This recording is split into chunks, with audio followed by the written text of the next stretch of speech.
రాత్రి 7:30 మీ ఈటీవీలో.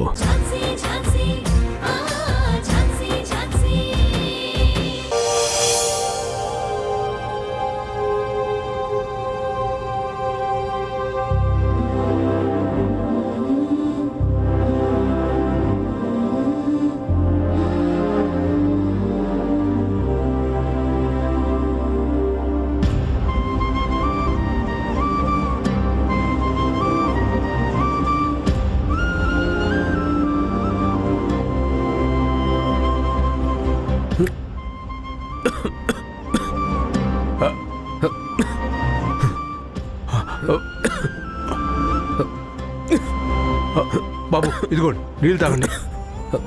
తాగండి.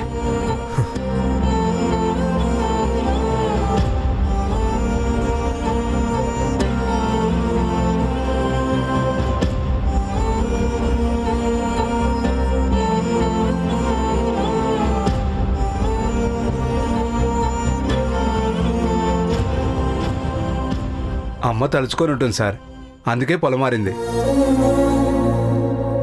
నేను అమ్మని మోసం చేసి తప్పు చేశాను.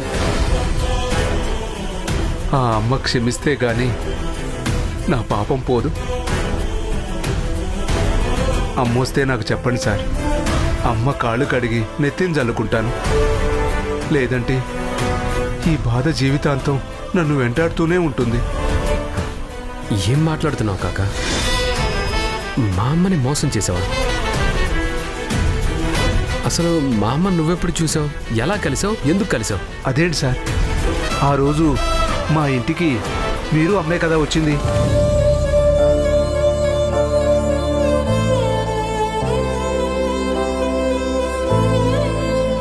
ఓ, నువ్వు చెప్పేది ఝాన్సీ గురించా?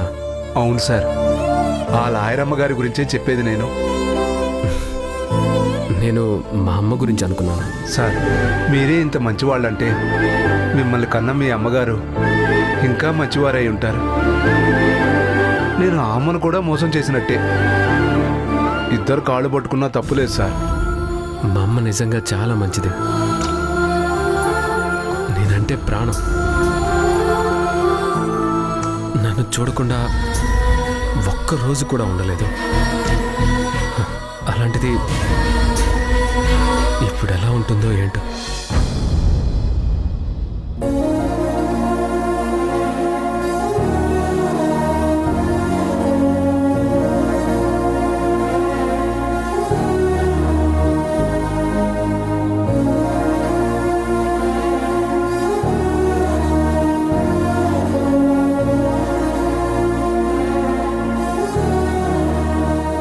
అక్క,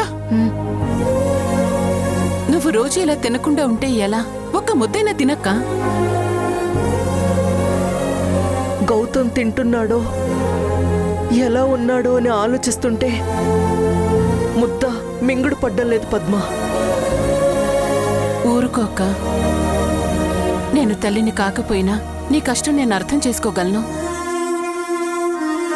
కానీ నువ్వు రోజు ఇలా తినకుండా ఉంటే నీ ఆరోగ్యం ఏమవుతుంది? గౌతమ్ వచ్చేసరికి నీ ఆరోగ్యం పాడు చేసుకుంటావా? నువ్వు తినకుండా చిక్కిపోతే నేనిలా చూసిన గౌతమ్ ఎంత బాధపడతాడు?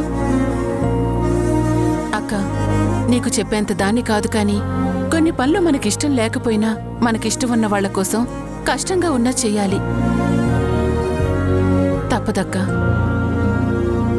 కూర్చో అక్క.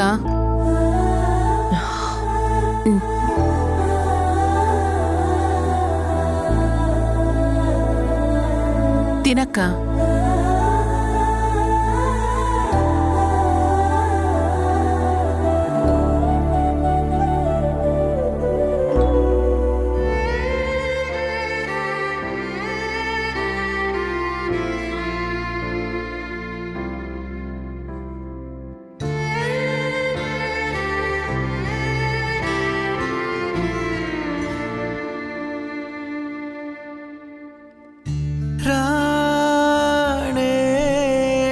పంజరానా కథైపోయే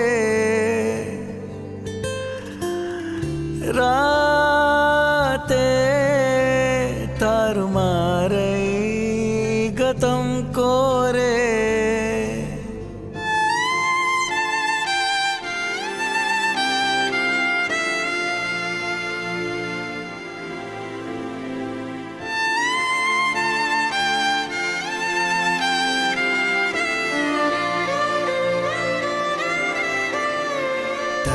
మట్టి గదిలోనే మిగిలిన మనసు సమయము గడిచేనా నేడు అటు ఇటు ఎటు అంటూ వెతికిన కనులు దొరకని జత కోసం చూపులు వానై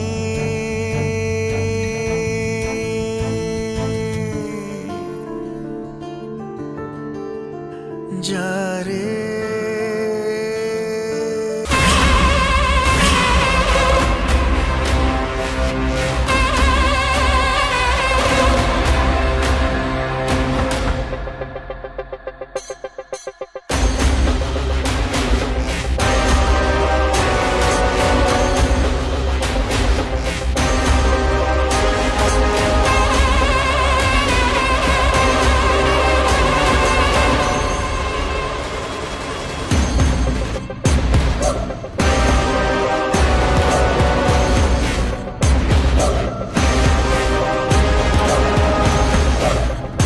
అన్నీ నేను చెప్పినట్టు జరగాలి, ఓకే? నన్ను రోడ్డు మీదకి వచ్చావని అంటుందా? నీకెంత ధైర్యం ఛాన్సీ?